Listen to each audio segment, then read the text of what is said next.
On Friday morning, Tom discovered that Becky Thatcher was home from vacation. Suddenly, Indian Joe and his box of gold were not so important anymore. More good news made the day perfect.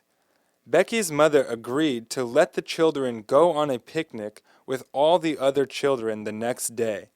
Tom was very happy. By 11 o'clock the next morning, the children were gathered at Judge Thatcher's house. Sid wasn't able to go because he was sick, and Mary stayed home to take care of him. Miss Thatcher told Becky that they would be returning late. Maybe you should stay all night at the home of a friend who lives closer to the river, she said. I can stay with Susie Harper, Becky said. That will be fine, Miss Thatcher said. She knew that Miss Harper would take care of Becky. Be a good girl now. I will, Becky promised. All the boys and girls got on a boat, and it took them about 3 miles down the river. Everyone ran off the boat, and soon shouting and laughing could be heard from the forest. When they became tired and hungry, they met near the boat and ate the food that they had brought. As they were resting under the shade of a large tree, someone shouted, "Who's ready to go to the cave?"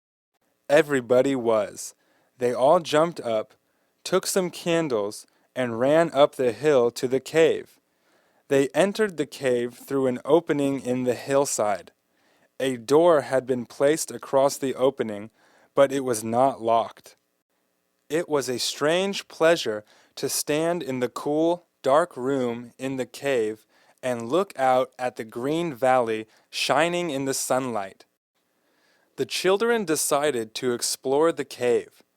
Candles were lit, and one by one, the children walked deeper into the dark cave.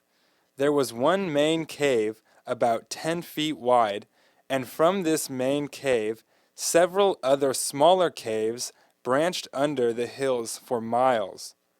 Some of these caves ran into each other, and others led nowhere.